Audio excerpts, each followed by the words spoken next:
Did you know Medicare can charge you an extra surcharge based on income from 2 years ago? It's called IRMAA, and that 2-year delay is what traps people.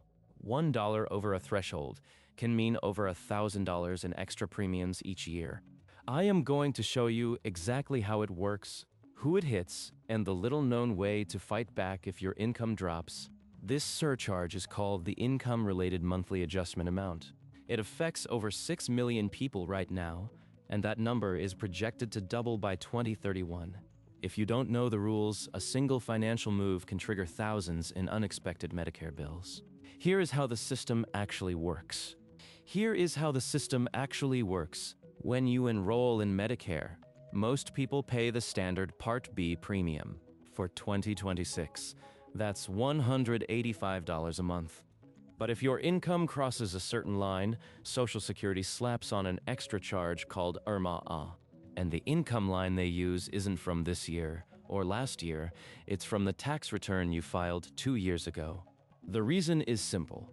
By the time Medicare premiums are set, the IRS has only fully processed returns from 2 years prior.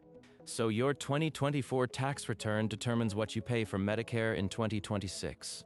Decisions you made 2 years ago come back to haunt you. They use something called Modified Adjusted Gross Income, or MAGI.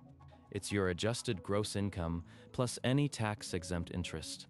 That includes wages, pension payments, taxable Social Security, capital gains, dividends, and, crucially, withdrawals from traditional IRAs and 401ks. Roth withdrawals and health savings account money used for medical expenses don't count, but most retirees don't know that. The surcharge kicks in when your MAGI exceeds $109,000 for a single person or $218,000 for a married couple filing jointly. Those are the 2026 thresholds based on 2024 income. Once you cross that line, you are in IRMAA territory, and the premium jumps significantly. Here is the part that traps people. IRMAA isn't a gradual tax, it's a cliff. If your MAGI is $1 over that threshold, you pay the full surcharge for the entire year. Not a penny less.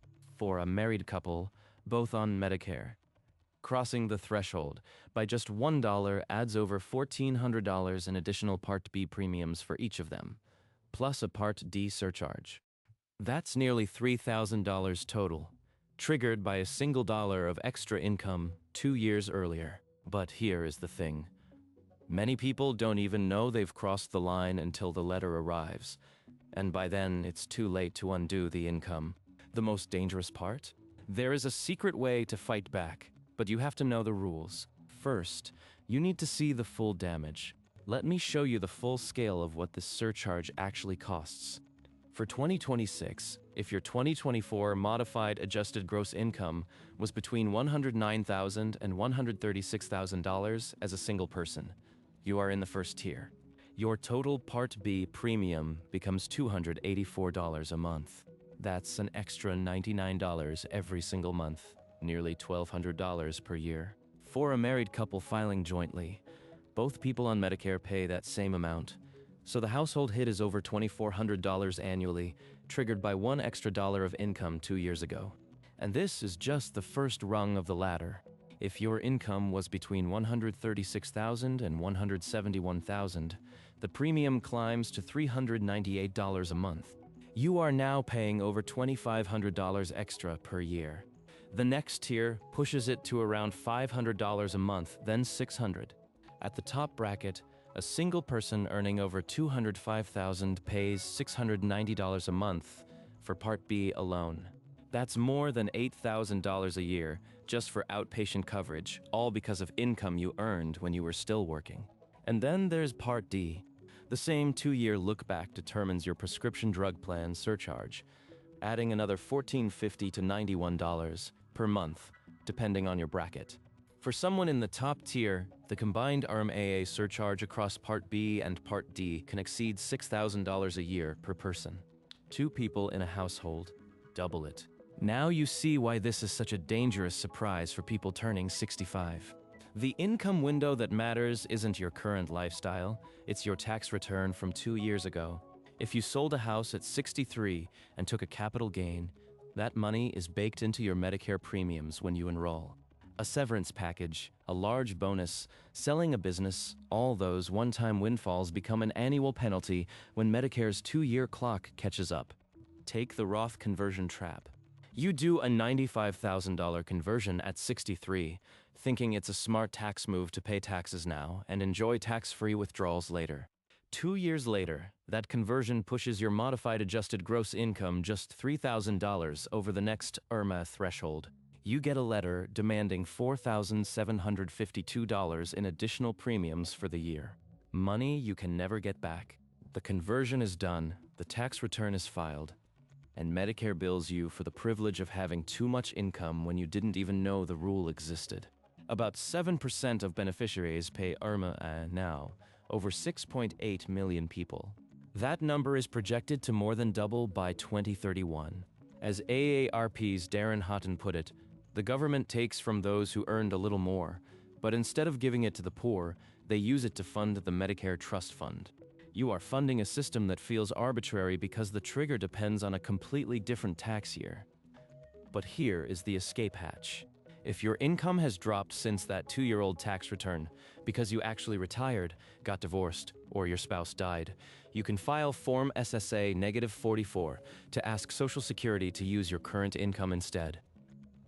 If you prove a qualifying life-changing event, they must recalculate your premium and refund the difference. The approval rate for legitimate claims is high, and a successful appeal can save you thousands. However, the window is tight, and most people don't know the exact triggers or how to complete the form correctly.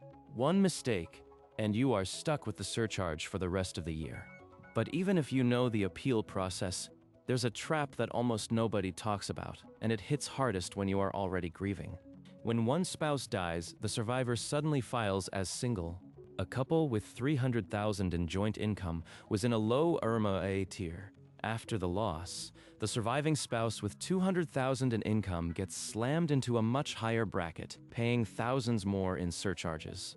This is the widow penalty, and it can blindside you within months of losing a partner. I'll reveal exactly how it works next. Here's how the widow penalty works. Imagine a retired couple with a modified adjusted gross income of $300,000, filing jointly. That puts them comfortably in the first IRMAA tier, paying a combined Part B surcharge of just under $2,300 per year. Manageable. Then one spouse dies. The surviving spouse, now filing as single, has an income of around $200,000. They haven't gotten richer. They've actually lost the deceased spouse's income stream. But because the filing status changed and the single brackets are tighter, that $200,000 slams them into the third IRMAA tier. Their annual surcharge jumps from $1,148 to over $4,600 per year, a $4,000 penalty for becoming a widow. Most surviving spouses don't see this coming until the letter arrives. And even if they appeal, they're already on the hook for the full year if they miss the timing window. That's just one scenario.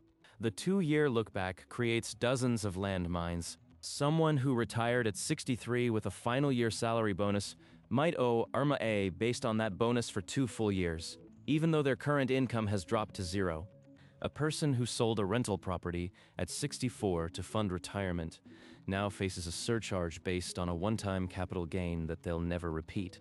The rule doesn't care if the income was recurring, and it gets worse. Here is the part few people talk about. IRMAA applies to everyone enrolled in Medicare Part B and Part D. Whether you are in Original Medicare or a Medicare Advantage plan, there's no escape. Even if you have a zero-premium Medicare Advantage plan, you still pay the Part B surcharge.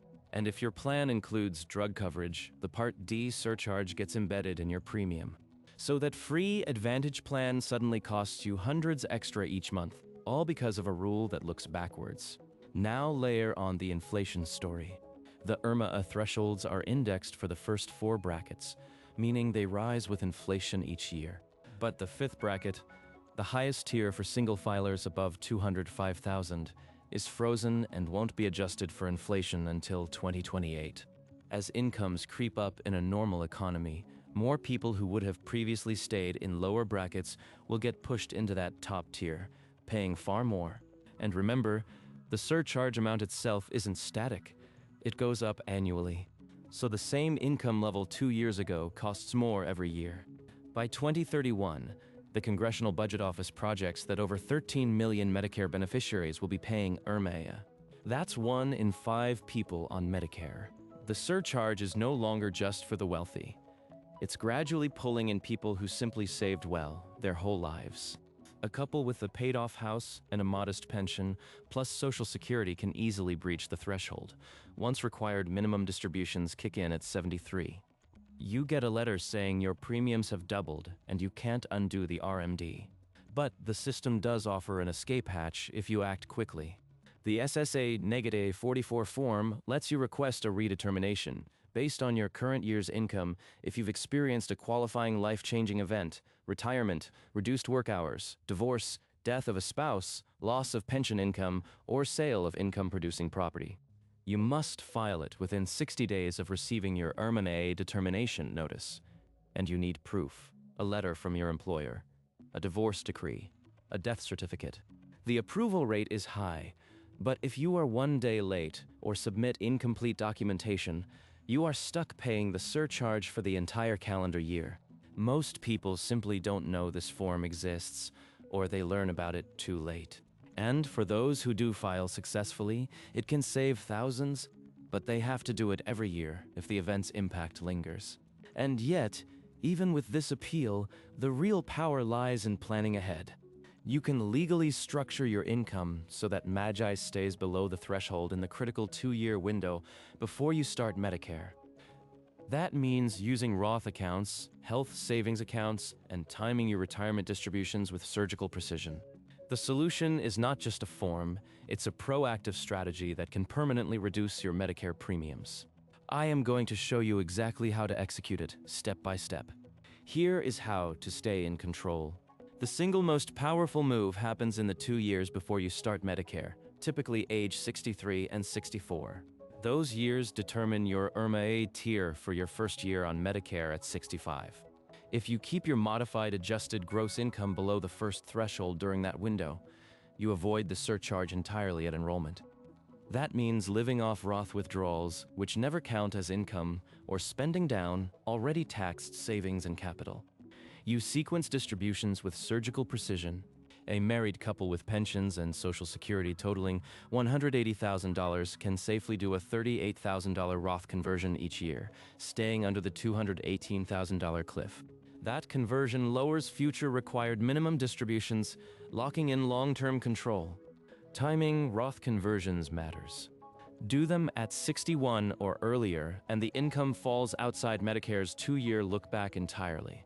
Wait until 64, and a big conversion adds to the Magi number that the government will use to set your premiums at 66. Pay the tax now, when the bill doesn't count, and you save thousands later. Once you hit 70 and a half, qualified charitable distributions become your best friend. You direct your IRA custodian to send money straight to a charity. That money satisfies your required minimum distribution but is excluded from your modified adjusted gross income.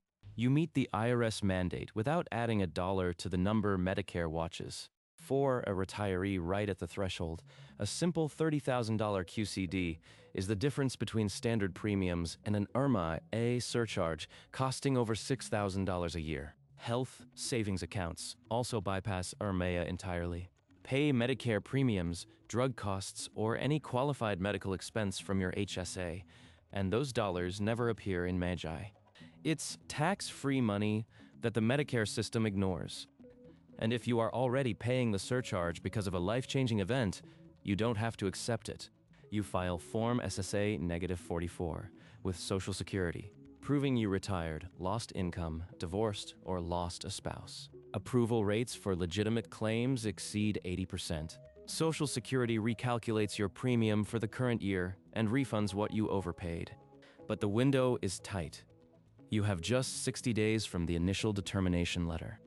Miss that deadline, and you pay at the wrong tier for the entire calendar year.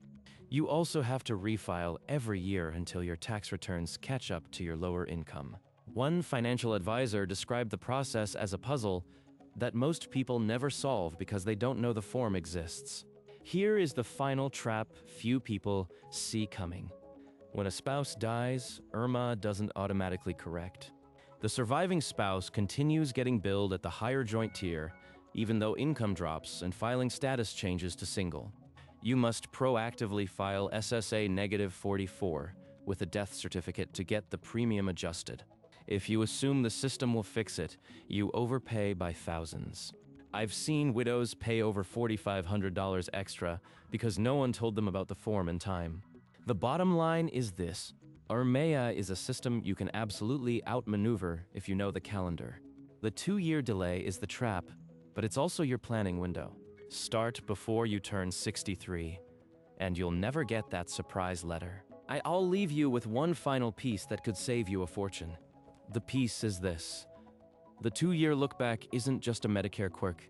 It's a permanent feature of retirement planning that rewards people who think ahead and punishes those who don't.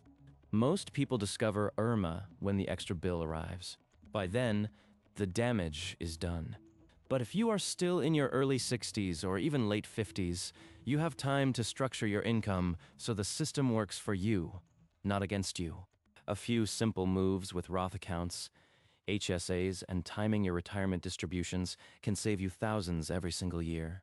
If what I shared made sense to you, please hit the like button and subscribe so you don't miss the next breakdown. And for my serious viewers, I put together something special you can access right now through the link in the first pinned comment below. It will help you map out your own IRMAA strategy step by step. Thanks for watching, and I'll see you in the next one.